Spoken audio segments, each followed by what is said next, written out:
नमस्कार, मैं श्रीमती मीरा गुप्ता, सह आचार्य अर्थशास्त्र, राजकीय महाविद्यालय बूंदी।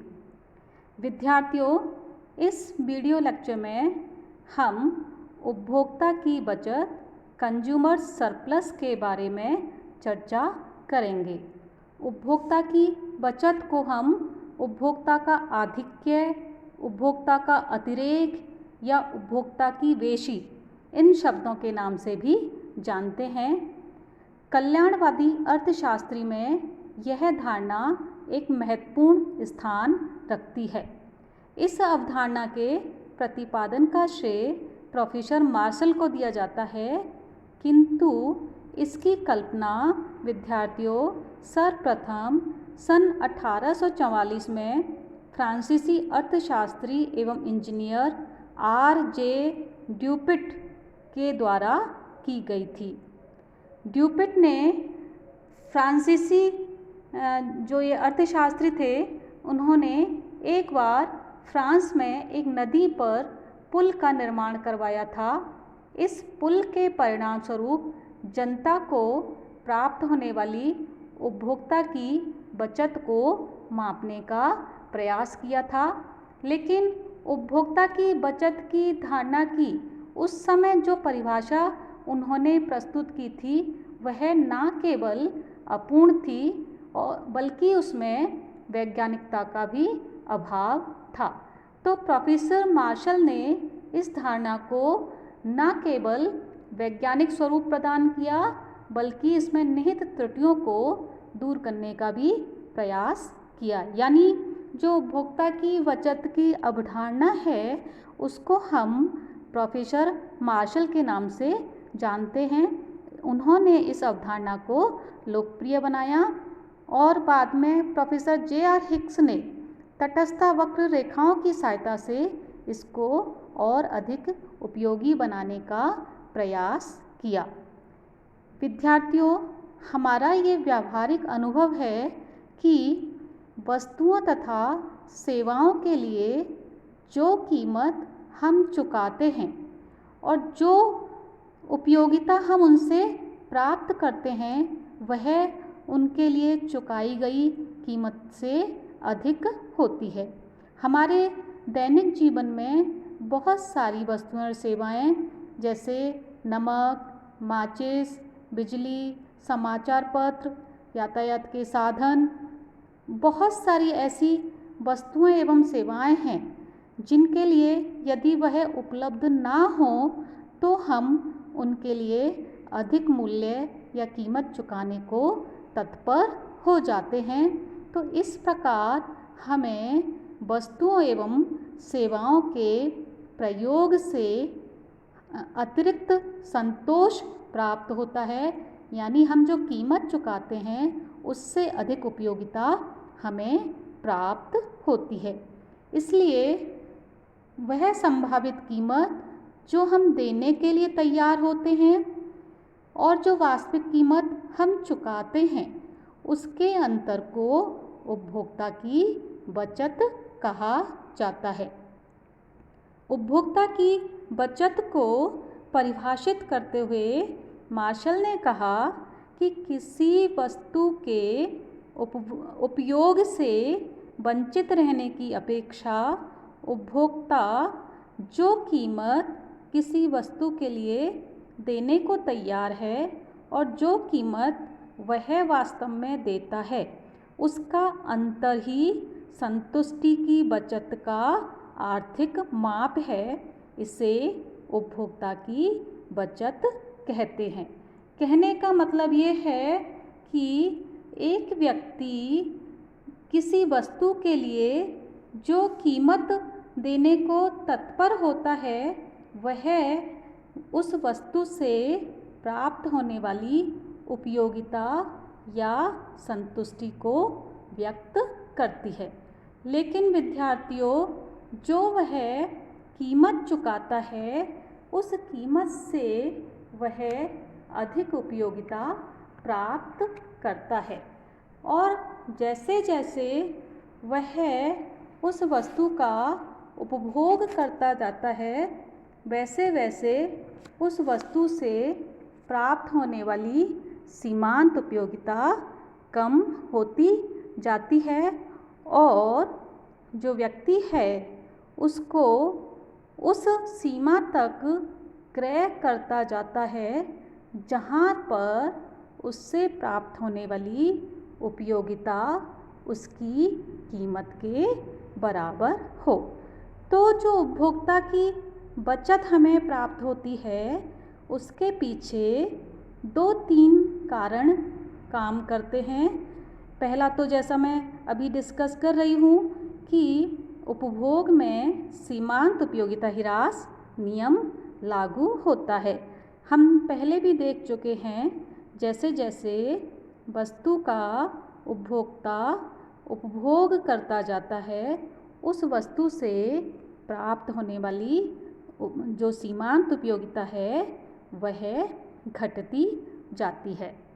और दूसरी बात ये कि वह वस्तु की विभिन्न इकाइयों के लिए जो कीमत चुकाता है, जो बाजार कीमत होती है, वह सभी वस्तुओं के लिए वह एक ही मूल्य चुकाता है, एक ही कीमत सभी वस्तुओं के लिए देता है। और तीसरी बात ये कि बाजार में जो वस्तु का मूल्य है वह सीमांत उपयोगिता के बराबर होता है। तो विद्यार्थियों, जो उपभोक्ता है वह सीमांत इकाई से पूर्व जो अधिसीमांत इकाइयाँ जिनको हम बोलेंगे उनसे जो उपयोगिता प्राप्त करता है वह वस्तु के लिए चुकाई गई कीमत से अधिक होती है। तो इस प्रकार उपभोक्ता अपने लिए जो अधिक उपयोगिता कीमत की अपेक्षा प्राप्त करता है। हम उपभोक्ता की बचत की गणना के लिए और उसको अच्छी तरह समझने के लिए हम इस सारणी को देख सकते हैं। विद्यार्थियों, आप इस सारणी में देख रहे हैं कि मैंने वस्तु की इकाइयाँ ली हैं और दूसरे कॉलम में सीमांत उपयोगिता दर्शाई गई है, तीसरे कॉलम में बाजार कीमत दिखाई गई है और चौथे कॉलम में हमने उपभोक्ता की बचत दिखाई है।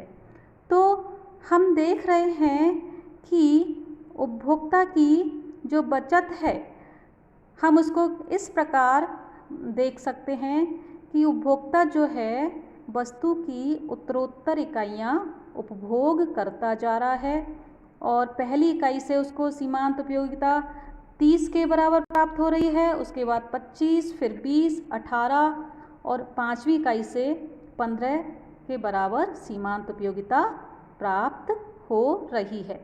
अब मान लेते हैं कि जो बाजार में जो कीमत है वह 15 रुपये है और जो सीमांत उपयोगिता उसे प्राप्त हो रही है वह 30, 25, 20, 18, 15 इत्यादि रुपयों के बराबर प्राप्त हो रही है। और बाजार में सभी इकाइयों के लिए जो बाजार कीमत है वह हम देख रहे हैं टेबल में कि 15 के बराबर दिखाई दे रही है। अब हम उपभोक्ता की बचत की गणना इस प्रकार करेंगे। हम सीमांत उपयोगिता में से बाजार कीमत को घटा देंगे। तो जो चौथा कॉलम है उसमें हम उपभोक्ता की बचत निकाल सकते हैं हर एक इकाई के लिए। तो जब हम उपभोक्ता की बचत का योग करते हैं तो जो उपभोक्ता की बचत है वह बराबर है सीमांत तुष्टि गुणों का योगफल माइनस कीमत इंटू क्रय की गई इकाइयाँ, अर्थात CS is equal to summation of marginal utility minus P into N। इसको हम इस रूप में भी दे सकते हैं कि जो कंज्यूमर सरप्लस है that is equal to total utility minus P into N। अब यदि हम इस टेबल के अकॉर्डिंग उपभोक्ता की बचत की गणना करें तो मान लीजिए उपभोक्ता 5 इकाइयाँ क्रय करता है और 5 इकाइयाँ क्रय करने पर उसे सीमांत उपयोगिता पाँचों इकाइयों से 30, 25, 20, 18 और 15 के बराबर मिलती है।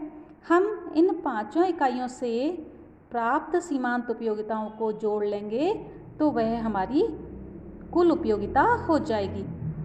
लेकिन जो बाजार कीमत है वह हर इकाई के लिए 15 दी जा रही है, तो कुल उपयोगिता में से हम 15 × 5 ये घटा देंगे तो जो टोटल उपभोक्ता की जो कुल उपभोक्ता की जो बचत है वह हमारी इन 15, 10, 5, 3 इनके बराबर आ जाएगी, जो कि 33 के बराबर होगी। 5 इकाइयाँ क्रय करने पर उपभोक्ता की जो बचत है वह 33 अगर हमने ये रुपयों में ली हैं तो 33 रुपये के बराबर होगी।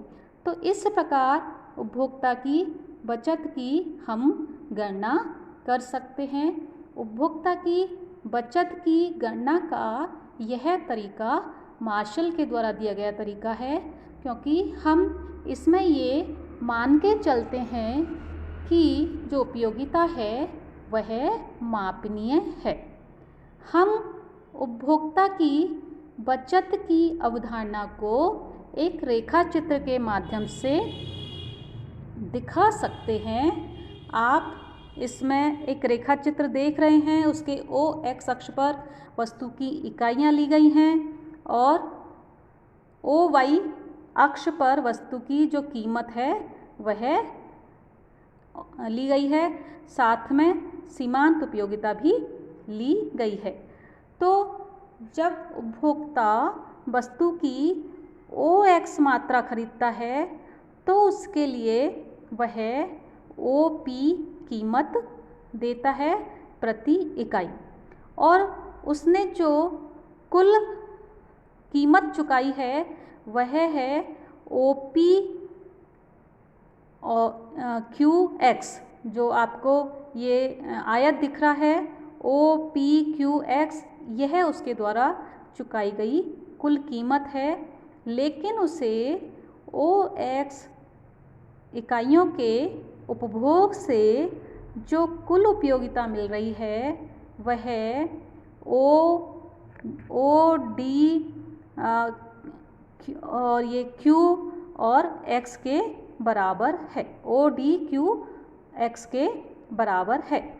तो हम देख रहे हैं कि जो चुकाई हुई कीमत है वह OPQX है और जो प्राप्त उपयोगिता है, कुल उपयोगिता है, वो ODQX है। तो जो ये त्रिभुज, जो छायांकित त्रिभुज है जिसको मैंने एरो के निशान से मार्क किया हुआ है, ये उपभोक्ता की बचत है, क्योंकि उपभोक्ता को जो 5 इकाइयों के उपभोग से जो उपयोगिता मिल रही है वह ज़्यादा है और चुकाई गई कीमत कम है। तो उपभोक्ता की जो बचत है वह PDQ त्रिभुज के बराबर है। तो इस प्रकार हम रेखा चित्र के माध्यम से भी उपभोक्ता की बचत को देख सकते हैं। विद्यार्थियों, उपभोक्ता की बचत की इस गणना में हमने जो मान्यताएं ली हैं, जो कि मार्शल का दृष्टिकोण है, उसमें जो मान्यताएं ली गई हैं वह प्रमुख मान्यताएं इस प्रकार हैं। इसमें यह मानकर चला गया है कि उपयोगिता मापनीय है, उसको हम इकाइयों में व्यक्त कर सकते हैं। जो उपयोगिता है उसको मुद्रा के रूप में मापा जा सकता है। दूसरी बात यह है कि मुद्रा की सीमांत उपयोगिता स्थिर है। यदि जो उपभोक्ता है वह अपनी आय को व्यय करता है वस्तुओं और सेवाओं पर, तो उसकी आय व्यय होने के बाद भी जो मुद्रा की उसके पास कम इकाइयाँ रह जाती हैं, तो भी मुद्रा की जो सीमांत उपयोगिता है उसके लिए बढ़ती नहीं है, यानी मुद्रा की सीमांत उपयोगिता को स्थिर मानकर चला गया है। तीसरी बात ये कि वस्तुओं से जो प्राप्त तुष्टिगुण है, जो उपयोगिता है, वह स्वतंत्र है, जिसका मतलब ये है कि जो उपयोगिता प्राप्त हो रही है वह उसी वस्तु पर निर्भर है, अन्य वस्तुओं पर निर्भर नहीं करती है। इसके अलावा मान्यता ली गई है कि जिस वस्तु का हम उपयोग कर रहे हैं, उपभोग कर रहे हैं, यानी जो हमारी विचाराधीन वस्तु है, उसकी कोई स्थानापन्न सब्स्टिट्यूट गुड नहीं है। क्योंकि यदि हम ये मान लें कि उसकी स्थानापन्न वस्तु है तो जो उपभोक्ता है वह उसकी कीमत कम या ज़्यादा होने पर स्थानापन्न वस्तु की ओर जा सकता है। तो इसमें यदि किसी वस्तु की स्थानापन्न वस्तुएं हैं तो उन्हें एक ही वस्तु समूह में वर्गीकृत किया जाता है। फिर अगली मान्यता ये ली गई है कि इस विश्लेषण में उपयोगिता तथा संतुष्टि के बीच सुनिश्चित अंतर है। विद्यार्थियों, जो उपयोगिता है वह किसी वस्तु से प्राप्त एक्सपेक्टेड यूटिलिटी, यानी जो आशंसित उपयोगिता है उसको व्यक्त करती है कि हम उस वस्तु के उपभोग से कितनी उपयोगिता हम प्राप्त करेंगे। लेकिन जो संतुष्टि है वह उस वस्तु के उपभोग से प्राप्त उपयोगिता को, यानी रियलाइज्ड यूटिलिटी को व्यक्त करती है। तो मार्शल ये मान के चलते हैं कि उपयोगिता और संतुष्टि के बीच में सुनिश्चित अंतर है और जो उपभोक्ता है जितनी उपयोगिता किसी वस्तु से प्राप्त होने की आशा करता है उसको उतनी उपयोगिता उससे प्राप्त होती है। फिर इस अवधारणा में मांग वक्र की सभी मान्यताएं निहित हैं, क्योंकि हमने देखा कि जो उपभोक्ता के लिए बचत की बात है उसका जब हमने माप किया था तो हमने मांग वक्र को बनाया था। तो मांग वक्र की सभी मान्यताएं इसमें निहित हैं कि वस्तु की जो मांग है वह उस वस्तु की कीमत के द्वारा निर्धारित होती है। उसकी मांग के निर्धारक अन्य तत्व स्थिर हैं, अन्य बातें समान हैं। उपभोक्ता की रुचियाँ, आय, फैशन, ये सब अन्य वस्तुओं की कीमतें, ये सब स्थिर मानकर इसमें चला गया है। तो इन मान्यताओं के होने पर उपभोक्ता की जो बचत है उसका माप हम मार्शल के अनुसार कर सकते हैं। तो विद्यार्थियों, ये उपभोक्ता की बचत की अवधारणा है। इस अवधारणा का बहुत व्यावहारिक और सैद्धांतिक महत्व है, लेकिन इस अवधारणा की जो अर्थशास्त्रियों ने आलोचना भी की है। उन्होंने कहा है कि जो उपभोक्ता की बचत है उसका ठीक ठीक माप करना संभव नहीं है। बहुत सारे अर्थशास्त्री हैं, निकोलसन, कैनन, टॉजिंग, रॉबिन्सन, यूलिसे गोबी, डेवनपोर्ट इत्यादि ने उपभोक्ता की बचत की जो धारणा है उसकी आलोचना की है। उन्होंने कहा कि उपभोक्ता की बचत की जो अवधारणा है वह पूर्णतया काल्पनिक है, अवास्तविक है, भ्रामक है। उन्होंने कहा कि उपभोक्ता की बचत को मापने में काफ़ी कठिनाइयाँ हैं। इसको ठीक ठीक से मापना संभव नहीं है। इसलिए मापना संभव नहीं है क्योंकि बहुत से अर्थशास्त्री ये मान के चलते हैं कि उपयोगिता को मापा नहीं जा सकता, उपयोगिता मापनीय नहीं है। जैसा कि हम तटस्थ वक्र विश्लेषण में भी देखते हैं कि उसमें उपयोगिता को मापनीय नहीं माना जाता है, क्योंकि उपयोगिता एक मनोवैज्ञानिक तथ्य है जिसको हम व्यक्त नहीं कर पाते हैं। हम तो अर्थशास्त्रियों का यह कहना है कि उपयोगिता मापनीय नहीं है।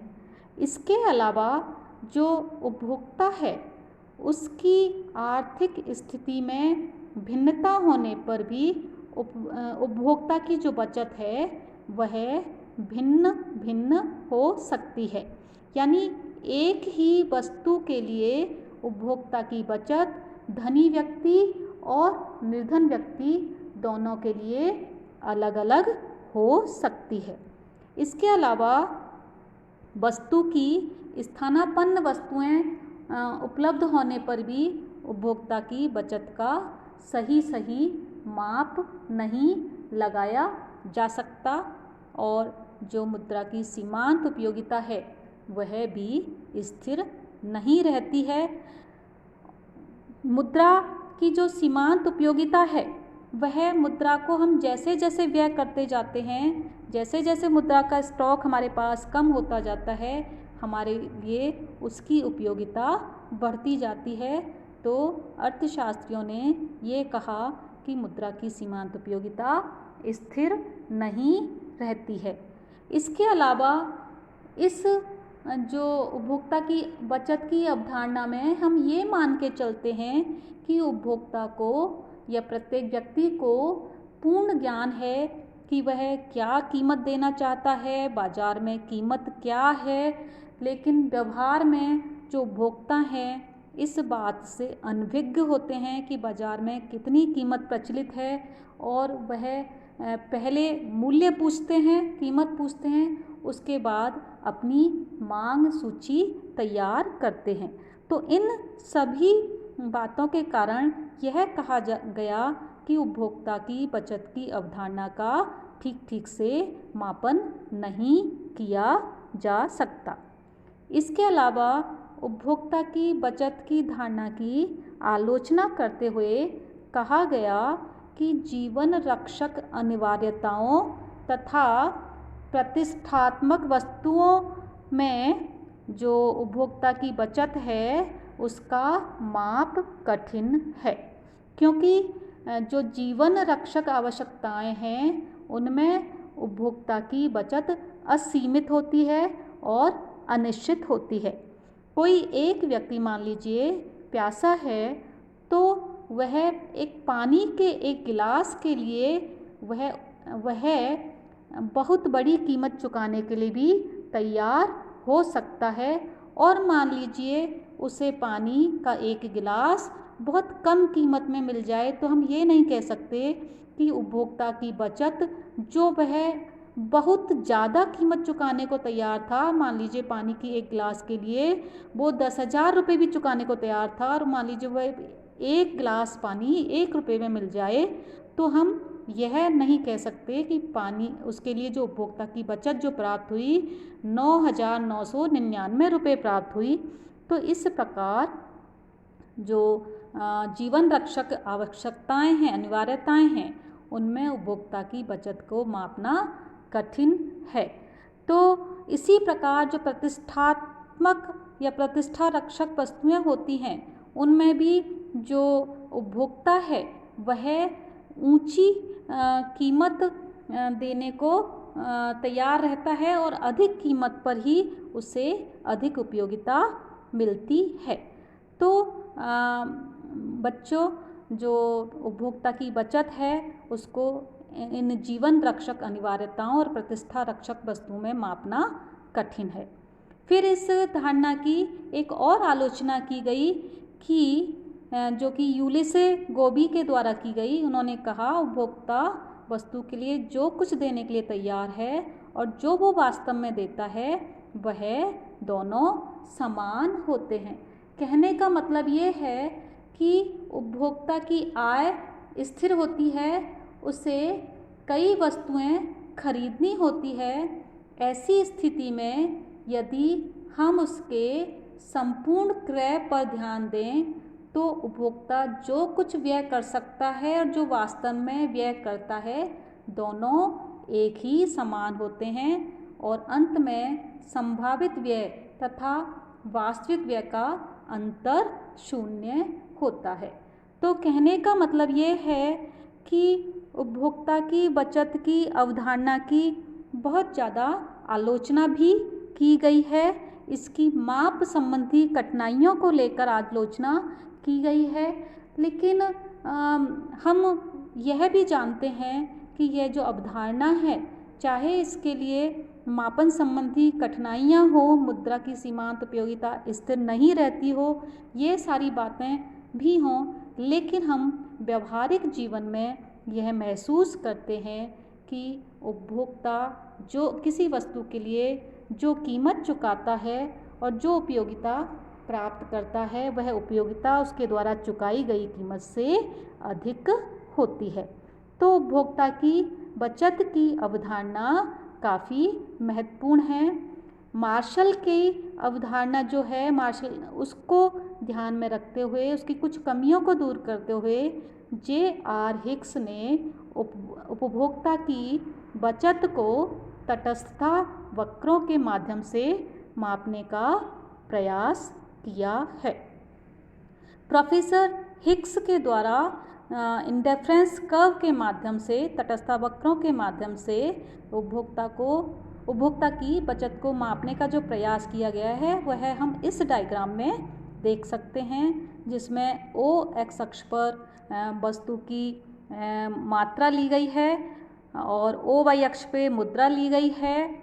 जो उपभोक्ता है वह ओ एक्स मात्रा को प्राप्त करने के लिए जो मुद्रा है वह एस एम देने को तैयार है और वह क्यू बिंदु पर है, लेकिन बाजार कीमत पर उसे जो वस्तु है वह पहले वह IC1 पर क्यू पॉइंट पर था और बाजार कीमत पर उसे जो वस्तु है वह TM मुद्रा देने पर ही प्राप्त हो जाती है, यानी वह जो P बिंदु है उस पर संतुलन में है। और कहने का मतलब ये है कि जो वह पहले वह SM यानी QL मुद्रा देने को तैयार था OX मात्रा के लिए, अब बाजार में वह PL मात्रा या TM मुद्रा राशि देकर ही वह OX मात्रा प्राप्त कर सकता है। तो इस धारणा में, इंडिफरेंस कर्व एनालिसिस में, उपभोक्ता की जो बचत है वह जो उसे प्राप्त होगी वह PS या PQ के बराबर है। जो ये आयत आपको दिख रहा है TS PQ, इसके बराबर उसे उपभोक्ता की बचत प्राप्त होगी, या हम ये कह सकते हैं कि मुद्रा के रूप में उसे TS या PQ मात्रा के बराबर उसके उपभोक्ता की बचत प्राप्त होगी। तो हिक्स ने इंडिफरेंस कर्व एनालिसिस के माध्यम से उपयोगिता को मापनीय न मानते हुए, मुद्रा की सीमांत उपयोगिता को स्थिर न मानते हुए उपभोक्ता की बचत को प्रस्तुत किया है। आगे चलकर हिक्स ने उपभोक्ता की बचत की अवधारणा का और संशोधित रूप प्रस्तुत किया, जिसमें उन्होंने कहा कि उपभोक्ता की बचत वह मुद्रा राशि है जो उसकी आर्थिक स्थिति में परिवर्तन होने पर उसे दी जानी चाहिए अथवा उससे ली जानी चाहिए, ताकि उसके संतोष में परिवर्तन ना हो, वह उसी संतुष्टि स्तर पर बना रहे। तो आगे हिक्स ने उपभोक्ता की बचत को और संशोधित रूप में प्रस्तुत भी किया है। तो विद्यार्थियों, उपभोक्ता की बचत की यह अवधारणा बहुत महत्वपूर्ण है। कल्याणकारी अर्थशास्त्र में इसका बहुत अधिक प्रयोग भी किया जाता है। हम इस अवधारणा की कुछ आलोचना होते हुए भी, कमियां होते हुए भी, यह कोरी कल्पना नहीं है। उपभोक्ता की बचत की अवधारणा पूर्णतया अव्यावहारिक नहीं कही जा सकती। हम अपने व्यावहारिक जीवन में यह अनुभव करते हैं कि हम जो वस्तु के लिए कीमत चुकाते हैं उससे अधिक मानसिक संतुष्टि हम प्राप्त करते हैं, और यही मानसिक संतुष्टि जो हम कीमत की अपेक्षा ज़्यादा प्राप्त करते हैं वही हमारे लिए उपभोक्ता की बचत होती है। तो विद्यार्थियों, यह उपभोक्ता की बचत की अवधारणा है। इस अवधारणा का क्या महत्व है अर्थशास्त्र में, ये कहाँ और कैसे प्रयुक्त की जाती है, इसके बारे में हम अगले वीडियो लेक्चर में चर्चा करेंगे। अभी के लिए इतना ही काफ़ी है। Thank you.